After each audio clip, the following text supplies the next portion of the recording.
శంతన మహారాజు గారి యొక్క నాసాపుటములకు ఆ సువాసన తగిలింది.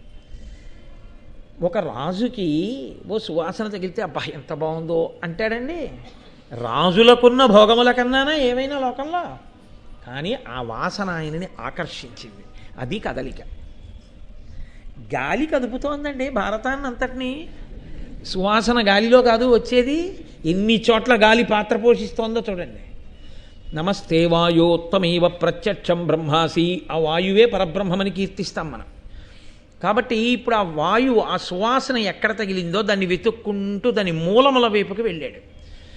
వెడితే ఆయనకి యోజనగంధి కనపడింది.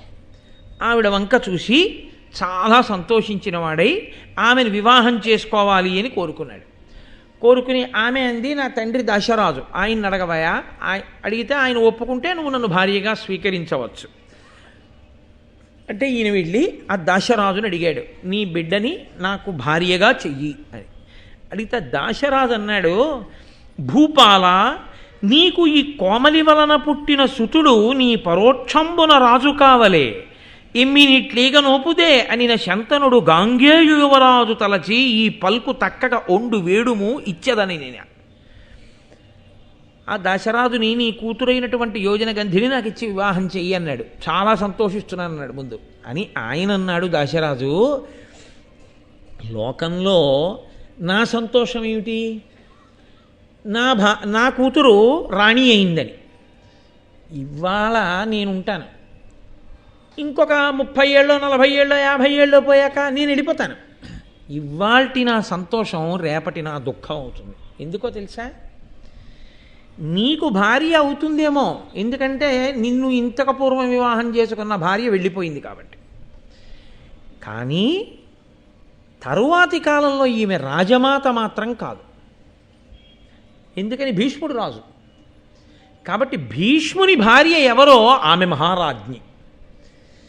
ఈమె సవతి తల్లి తప్ప కన్న తల్లి కాదు. కాబట్టి ఈవిడ కొడుకులు సవతి కొడుకులు. ఈమె కొడుకులు సవతి కొడుకులైతే రాజ్యం ఎవరికి ఎడుతుంది, భీష్ముడికి ఎడుతుంది. భీష్ముడికి వెళ్ళిపోతే అక్కడి నుంచి ఇంకా రాజు శబ్దం ఎవరికి అన్వయం అవుతుంది, భీష్ముడి వైపు వాళ్ళకి అన్వయం అయిపోతుంది.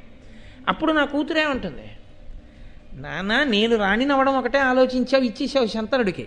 కానీ శంతనుడికి ఓ కొడుకున్నాడు, వాడికి యవరాజ పట్టాభిషేకం అయిపోయింది. నేను తొందరపడి నా కూతుర్ని ఇచ్చేస్తే నా కడుపున పుట్టిన బిడ్డలు ఏమవ్వాలని నువ్వు ఆలోచించలేదు. నువ్వు చేసిన నిర్ణయానికి నా బిడ్డల కోసం నేను ఏడుస్తున్నానంటుంది. అప్పుడు నేను ఏడవద్దు? ఎంత దూరం ఆలోచించాడండి. ఇంత ఆలోచించడం అంటే ఆలోచనలన్నీ కదలికలు కాదు. ఈ కదలికలన్నీ దాశరాజుకి అకస్మాత్తుగా ఒక రాజు, అందున శంతనుడు వంటి వాడు వచ్చి అడిగితే యోజనగంధిని ఇవ్వడానికి ఇన్ని ఆలోచనలు చేశాడంటే అవి దాశరాజుకి తనంత తానుగా వచ్చిన ఆలోచనలని మీరు అనుకుంటున్నారా? కదుపుతున్నవాడు వేరొకడు ఉన్నాడు, వాడు కదుపుతున్నాడు ఈ ఆలోచనలన్నీ, వాడి ప్రయోజనం వేరు, అందుకని కదుపుతున్నాడు. ఆయన అన్నాడు, ధర్మానికి కట్టుబడ్డవాడు కదండి శంతనుడు, కామానికి కట్టుబడ్డవాడు కాడు, అంత హేయమైన వ్యక్తి కాడు.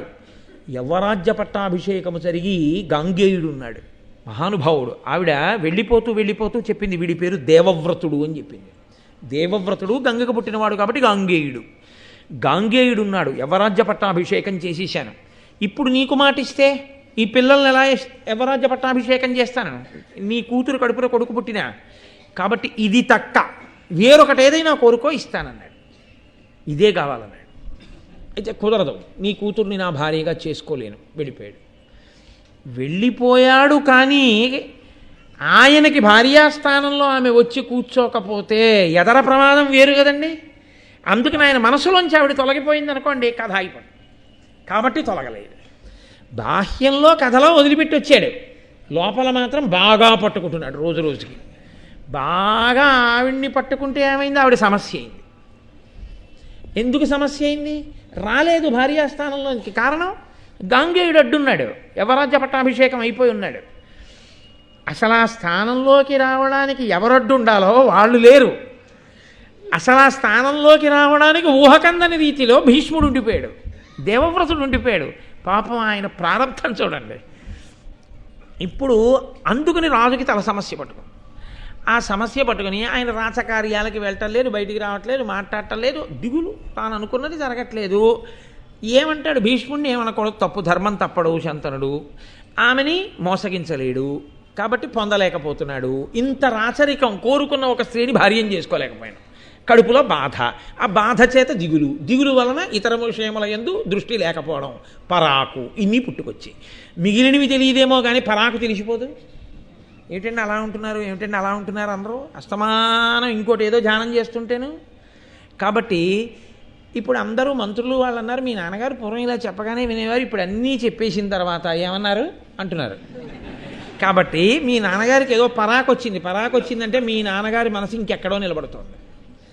అది మేము అడిగితే బాగుండదు. రాజా మీ మనసు ఎక్కడుంది అని అడిగితే బాగుంటుందా? బాగుండదు. కాబట్టి నువ్వు అడిగితే బాగుంటుంది. కాబట్టి కొడుకు కాబట్టి నువ్వు విచారణ చెయ్యి, వెళ్ళి అడుగు అన్నాడు.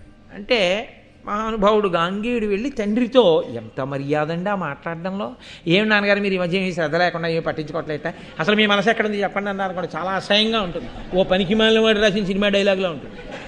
తండ్రి మీద, నాయనమ్మ మీద, అమ్మ మీద, తల్లి మీద ఎవరిని ఎలా పిలవాలో, ఎవరిని ఎలా పలకరించాలో, ఎవరితో ఎలా మాట్లాడాలో కూడా తెలియకుండా పశువు ప్రవర్తించినట్టు అసహ్యకరంగా తల్లి మీద, తండ్రి మీద డైలాగు రాసి వచ్చినటువంటి డబ్బుతో జీవించగలిగిన హేయమైన జీవితానికి దిగజారిపోయిన వాడు రాయగలడేమో, నన్నయ్య గారు రాయలేదు.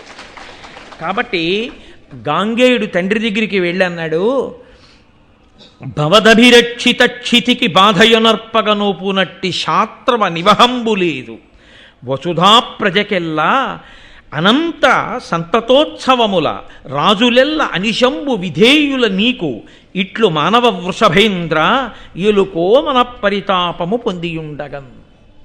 ఆయన అన్నాడు, నాన్నగారండి మీ చేత రక్షింపబడుతున్నటువంటి ఈ భూమండలంలో ఎక్కడా కూడా ఎవ్వరూ కూడా కుంది లేరు, బాధగా లేరు. మరి మీరెందుకు బాధపడుతున్నారు నాన్నగారండి? ప్రజలందరూ సంతోషంగా ఉన్నారు, ప్రతిరోజు ఉత్సవం చేసుకుంటున్నారు. మిగిలినటువంటి వాళ్ళందరూ కూడా, రాజులందరూ కూడా మీకు వశవర్తులై ఉన్నారు, విధేయులై ఉన్నారు. కాబట్టి దేనికి బెంగ నాన్నగారండి? మీరు ఏ కారణానికి బెంగ పెట్టుకుంటున్నారు? మీ దృష్టికోణంలో ఆలోచించగలిగిన వాడు నేను ఒక్కడినే. ఒక రాజు దేనికి బాధపడవలసి ఉంటుందో ఆ కారణాలు చెప్పాడు. అంటే మీరు ఆలోచించండి, నీకు రాజ్యం ఇవ్వకూడదంటున్నారా, తన కడుపున పుట్టిన పిల్లాడికి రాజ్యం ఇస్తే ఇస్తానంటున్నారా అని అన్నాడు అనుకోండి. కొడుకుని తండ్రే ఆ మాట అంటే, కొడుకు నాన్నగారండి మీ సుఖం కన్నానా అన్నాడు అనుకోండి, తన చేత్తో తాను కొడుకు సుఖాన్ని తీసేసిన వాడు అవుతాడు. అందుకని ఏమీ అనలేదు శంతన మహారాజు గారు. ఆయన పాపం అంత ఆప్యాయతున్నవాడంతటి ధర్మాత్ముడు. కానీ గాంగేయునకు అనుమానం వచ్చింది. ఇంతటి మహానుభావుడు ఈయనకి పిల్లనివ్వడానికి ఎవరికి అనుమానం వచ్చింది? ఎవరా పిల్ల? విచారణ చేశాడు. విచారణ చేసి ఈయన దాశరాజు దగ్గరికి వెళ్ళాడు. వెళ్ళి ఆ దాశరాజుని అడిగాడు, ఏమయ్యా నీకేమిటి అభ్యంతరం మా నాన్నగారికి నీ కూతుర్ని భార్యగా ఇవ్వడానికి? ఇచ్చి వివాహం చేయి, నా తల్లిగా ఆమెని తీసుకెడతానన్నాడు.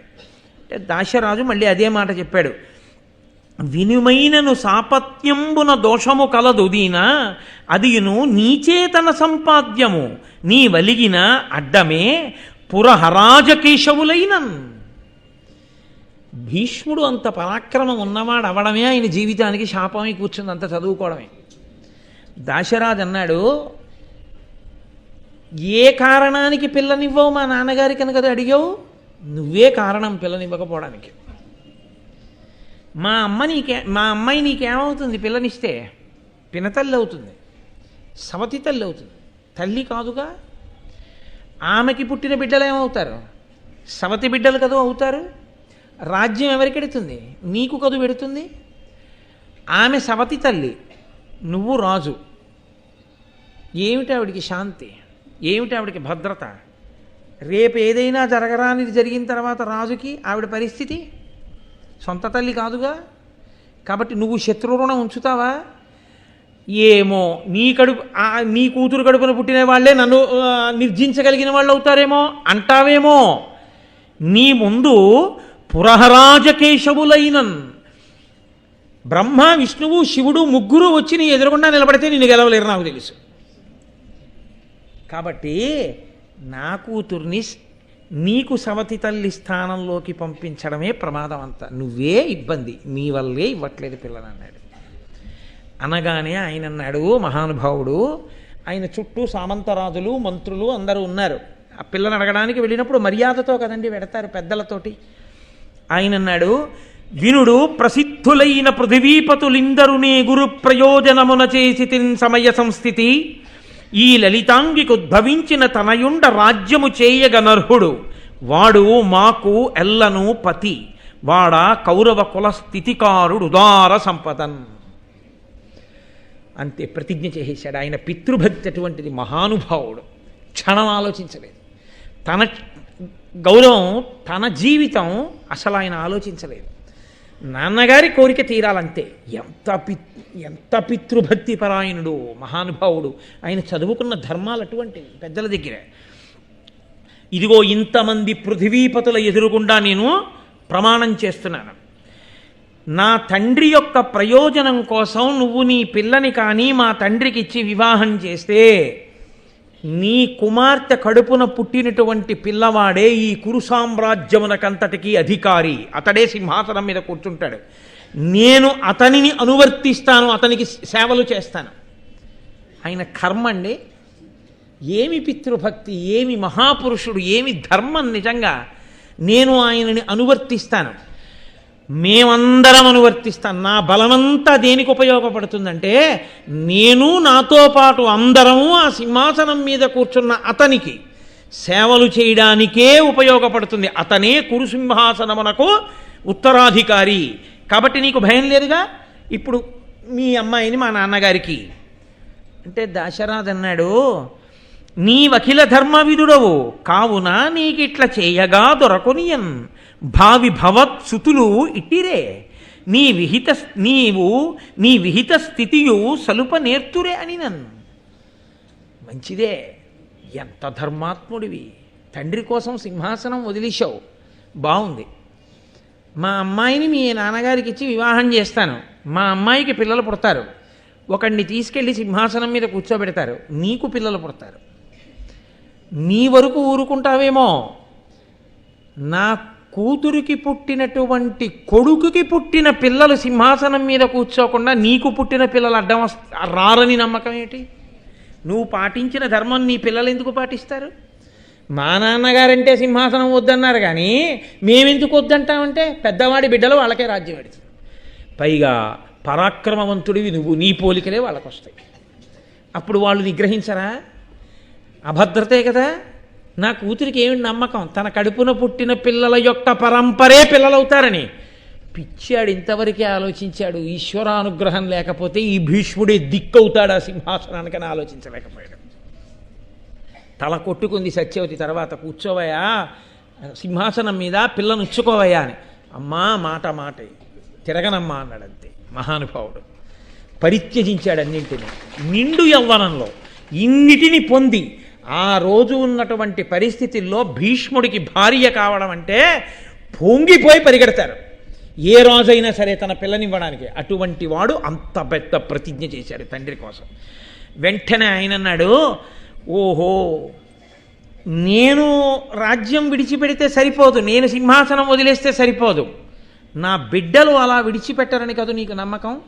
నా బిడ్డల తరపున నేను ప్రమాణం చేసిన నా బిడ్డల బిడ్డలు ఏం చేస్తారో అని కదా నీకు అనుమానం? మూలమే లేకపోతే, నాకే బిడ్డలు కలగకపోతే ఇక బిడ్డలకి బిడ్డలు లేరుగా, ఇంకా నీకు భయం ఎందుకు? సింహాసనం గురించి మా నాన్నగారికి పిల్లనిస్తావా? కాబట్టి ప్రతిజ్ఞ చేస్తున్నాను. మళ్ళీ రెండో మాట, ధృతిభూని బ్రహ్మచర్యవ్రతమున్నతి దాల్చితిని ధ్రువంబుగా అనపత్యతయైనను లోకములా యతి బెక్కులు కలవు నాకు అనుభావ్యములై. నేను ఇదే ప్రతిజ్ఞ చేస్తున్నాను, ఈనాటి నుంచి నేను ఘోర బ్రహ్మచర్యమునందుంటాను. అసలు నాకు బిడ్డలన్న వాళ్ళు పుట్టరు. ఏమయ్యా, మరి బిడ్డలు లేకపోతే స్వర్గద్వారం చూడడానికి కుదరదు కదా. కాబట్టి నువ్వు ఉన్నత లోకాలకి వెళ్ళవుగా ఎన్ని పుణ్యకర్మలు చేసినా. మరి నీ జీవితానికి ఇబ్బంది రాదా అంటావేమో. నేను చదువుకున్న చదువు, నేను చేసిన తపస్సు వలన నేను అనుభవించడానికి కావలసినన్ని లోకాలు నాకున్నాయి ఇప్పటికీ. కాబట్టి నాకు ఆ స్వర్గం కూడా అక్కర్లేదు. మా నాన్నగారి సంతోషమే నాకు కావాలి. కాదు, వశిష్ఠుడి శాపం అనుభవంలోకి వస్తోంది ప్రతిజ్ఞ రూపంలో. బిడ్డలు ఉండకూడదని కదా శాపం. ఆయన నోటి వెంటే ప్రతిజ్ఞ చేసేశాడు. చేసి నేను బ్రహ్మచారిగా ఉండిపోతాను, ఇస్తావా పిల్లని? అయ్యో, పరమ సంతోషంగా ఇచ్చేస్తానన్న. అనగానే ఆయన మీద పుష్పవృష్టి కురిపించారట దేవతలు, ఋషులు అందరూ. తండ్రి కోసం, ధర్మం కోసం సుఖాన్ని విడిచిపెట్టి, లోకంలో ఎవడైనా ఏదైనా విడిచిపెట్టేవాడు ఉంటాడు. ఒకటి, ఇంత ఐశ్వర్యాన్ని విడిచిపెట్టడం. రెండు, అసలు సంసారమే అక్కర్లేదని చెప్పి ఇన్ని ఉన్నా తనకి భార్య అక్కర్లేదని బ్రహ్మచర్యంలో ఉండిపోవడం. ఇది సామాన్యమా? కాబట్టి అంతటి మహానుభావుడయా ఈ భీష్ముడని ఆయన మీద పూలజల్లు కురిపించారు. అప్పుడు ఆయన అమ్మా రాని రథం ఎక్కించాడు, తీసుకొచ్చాడు. శంతన మహారాజు గారు పొంగిపోయాడు. పొంగిపోయిన తర్వాత లోపలికి తీసుకొచ్చారు. శంతన మహారాజు గారికి సత్యవతీదేవికి అబ్బో వైభవోపేతంగా వివాహం జరిగింది. తండ్రి పొంగిపోయి ఆ వయసులో కొడుకు పెళ్లి చేసుకుని కోడలతో వచ్చి నమస్కారం చేస్తే తాను అక్షతలు వెయ్యవలసిన వాడు, కొడుకు ఘోరమైనటువంటి బ్రహ్మచర్య వ్రతదీక్షబోని తండ్రికి భార్యని తీసుకొచ్చి ఇచ్చి తాను బ్రహ్మచారిగా నిలబడి నాన్నగారి పక్కకి భార్య చేరిందని సంతోషపడిపోతున్న ఆ కొడుకుని చూసి, నాయనా ఎంత గొప్ప త్యాగం చేశావురా, నీవు కోరుకుంటే తప్ప మృత్యువు నిన్ను గ్రసించలేదు, మృత్యువు కూడా నిన్నేం చేయలేదు. నువ్వు ఏనాడు శరీరం విడిచిపెడతాననుకుంటావో ఆనాటి వరకు నీకు మరణం లేదు. కాబట్టి ఆనాడు వశిష్ఠుడిచ్చిన శాపవాక్కు ఈనాడు తండ్రి గారి యొక్క వరంగా మారింది. దీర్ఘాయుష్మంతుడయ్యాడు. కానీ వ్యక్తిగత జీవితం తర్వాత 18 పర్వాల్లో చూద్దురు. కానీ ఏమి భీష్ముడు, ఏమి మహానుభావుడు. చాలు, భీష్ముడు అంత భీష్మించి ప్రతిజ్ఞ చేశాడు కాబట్టి దేవవ్రతుడు గాంగేయుడు భీష్ముడయ్యాడు. భీష్ముడు వేదాన్ని అంతగా అనువర్తించి మహానుభావుడు ఆచరించాడు కాబట్టి భీష్మాచార్యుడయ్యాడు.